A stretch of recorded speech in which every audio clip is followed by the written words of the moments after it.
जोहार, मैं हूं तपेश जैन और मेरे साथ में एक ऐसी शख्सियत है जो नाटक की बात में करें, फिल्म की बात करें या ड्रामा की बात करें या दूरदर्शन में एंकरिंग की बात करें तो एक बड़े आइकॉन है छत्तीसगढ़ के लिए श्री वाहिद शरीफ साहब।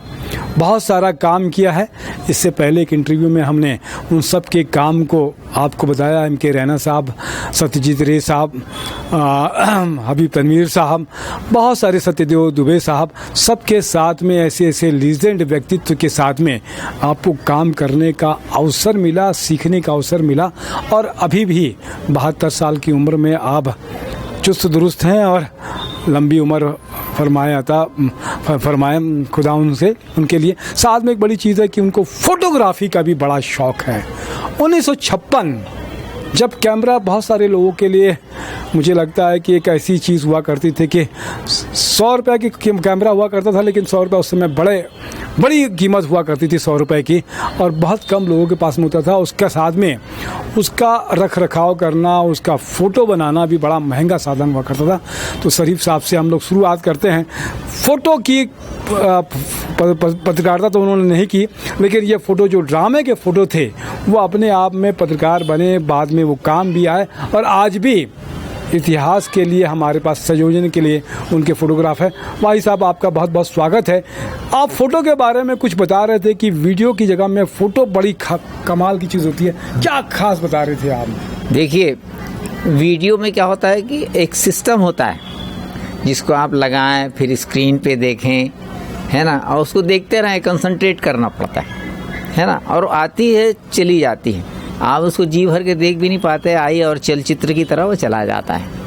लेकिन जब आप एल्बम देखते हैं तो आपने अपने मरहूम पिता को देखा या आपने किसी मरहूम को देखा या किसी दोस्त की फ़ोटो देखी तो जी भर के देखते हैं, आपको तसल्ली होती, आपको सुकून मिलता है, आपका मन शांत हो जाता है, विचलित नहीं होता। वीडियो में बहुत सारी परेशानियाँ आती हैं, इसलिए आज भी अगर आपके घर में एल्बम है तो उसको देखिए तो समझ में आ जाएगा कितनी शांति। और आप अपने पुराने मित्रों को, पुराने लोगों को, पुराने वक्त को, पुरानी जगह को, जहाँ से आप घूम के आए हैं, तीर्थ यात्रा करके आए हैं आप, या आप कहीं घूम के आए हैं, किसी हिल प्लेस से आए हैं, वो सारी तस्वीरें एल्बम में संजो कर रखी जाती।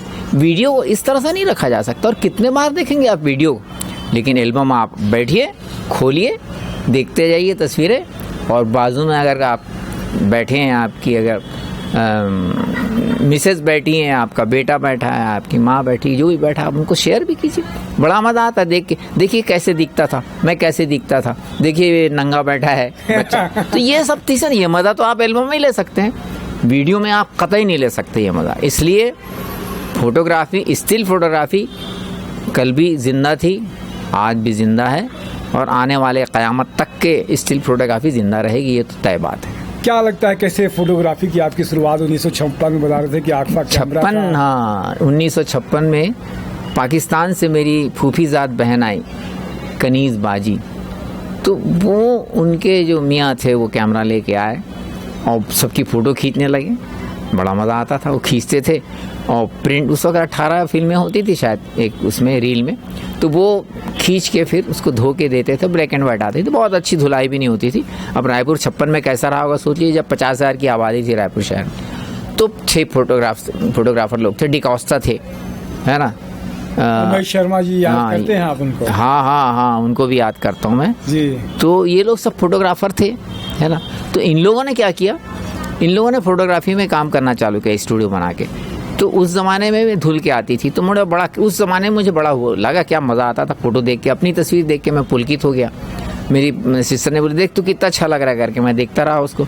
वो आज भी फ़ोटो मेरे पास है, 56 की फ़ोटो मेरे पास है आज भी, शायद वो मेरे मोबाइल में भी होगी। जी। तो उसके बाद मुझे क्रेज़ हो गया। तो हम पिताजी से इसरार करते थे, 8 भाई बहन थे, पिताजी की तनख्वाह इतनी नहीं थी कि वो ला के सब करें। फिर भी बड़ी मुश्किल से उन्होंने एक कैमरा ख़रीदा, वो अगबई होगा शायद कैमरा। उसमें उन्होंने सबसे पहले तस्वीर खींची और खींच के रख दी।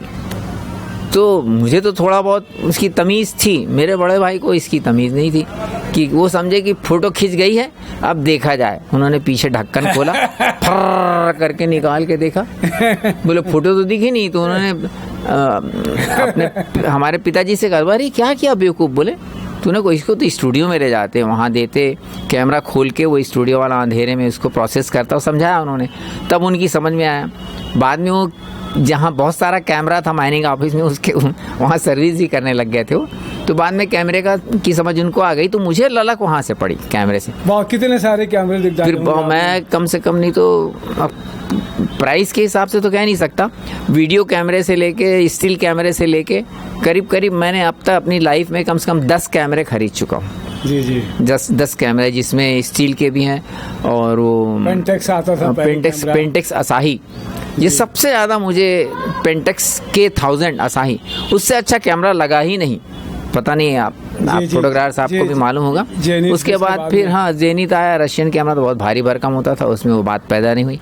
बाद में ये आने लगा, क्या बोलते हैं, निकॉन आया, याशिका तो धूम मचा दिया था।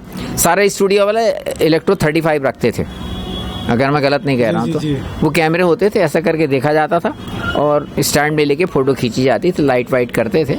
फिर भी लोग काफ़ी काम करते थे उसमें। स्टूडियो मून रेस था और एक फेमस स्टूडियो था कोतवाली में, आपके पड़ोस में, तो थे फोटोग्राफर थे लोग। डिकास्ता भी था जो बाद में टिकरा। आप बता रहे थे कि वो जो पान पराग के डब्बे में भी लोग कैमरा बना लेते थे। हाँ, बना सकते थे, बनाए भी लोगों ने। वो क्या लेंस का काम रहता है, लेंस बाजार से खरीदे और डब्बे में फिट कर दिए। आपने देखा होगा कि पहले दूरबीन आती थी, फिल्म में लगा के अपन देखते थे, वो छोटी छोटी दुकानों में मिलता था, और एक आता था व्यू मास्टर आता था, है ना, तो वो सब कैमरे का ही, उससे ही तो कैमरा अपग्रेड हुआ है।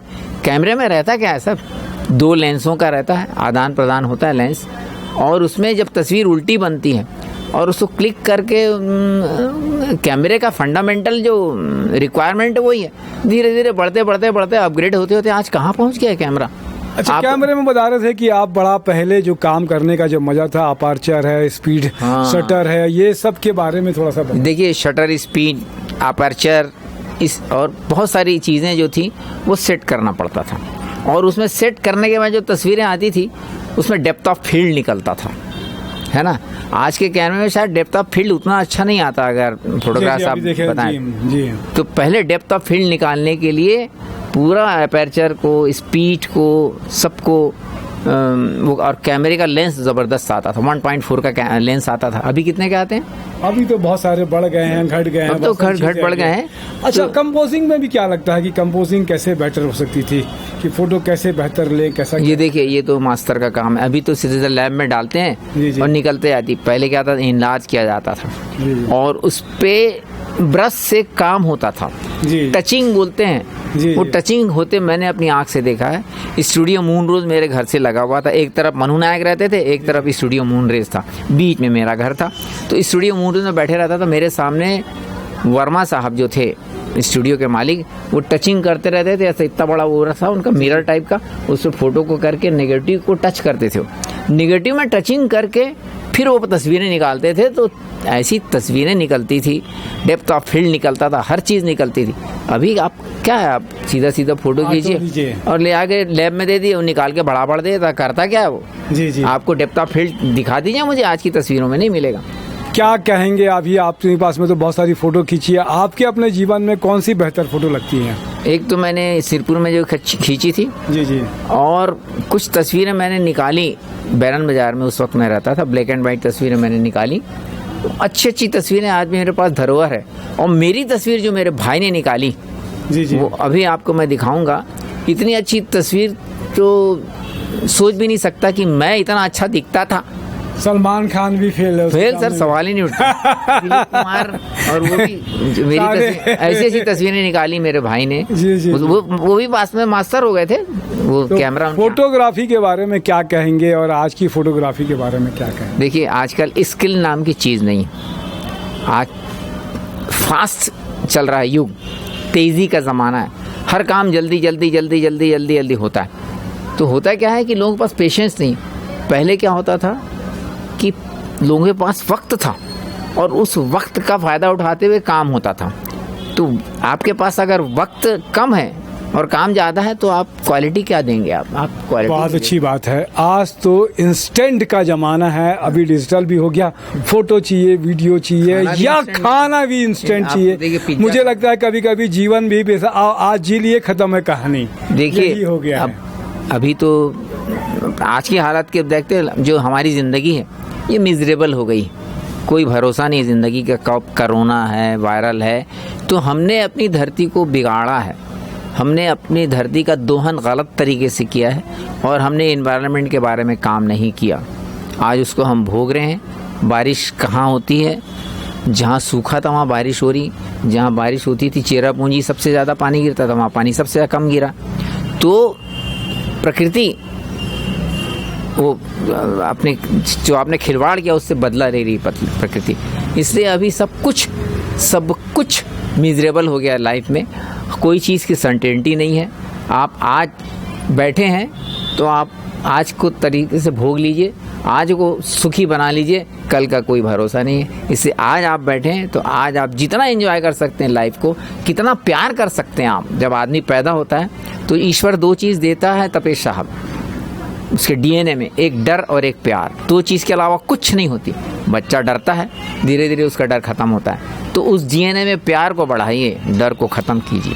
बहुत अच्छी बात है कि समाज में भी, देश में भी, पूरे विश्व में भी डर, आतंक, ये जो चीज़ें हैं इसको खत्म कीजिए और प्रेम भाईचारा इसको बढ़ाइए। यही जीवन है। स्वर्ग बन जाएगा, धरती स्वर्ग बन जाएगी। इसमें प्रेम बहुत अच्छी बात है कि अगर प्रेम बढ़ाएंगे, भाईचारा बढ़ाएंगे तो धरती स्वर्ग बन जाएगी। माफ करना सीखिए। अगर आपके साथ कोई गलत कर रहा है तो उसको माफ कर दीजिए, वो आपके पैर पे गिर जाएगा। बहुत अच्छी बात है कि हमारे यहाँ तो थ्योरी ही है फॉरगिवनेस की, क्षमा उत्तम क्षमा मांगते हैं तो क्षमा बड़ा वो चाहिए। बहुत अच्छी बात है, आपने समझ दीजिए। तो हर जगह है। आप देखिए जी आप अभी जैन समाज क्षमा मांग रहा है जी। क्या पता गाहे बगाहे गलतियों हो गई हो तो वो हाथ जोड़ के क्षमा मांग रहे हैं। और हमेशा क्षमा मांगना चाहिए कि हमने कोई गलती की है तो आप माफ़ करें।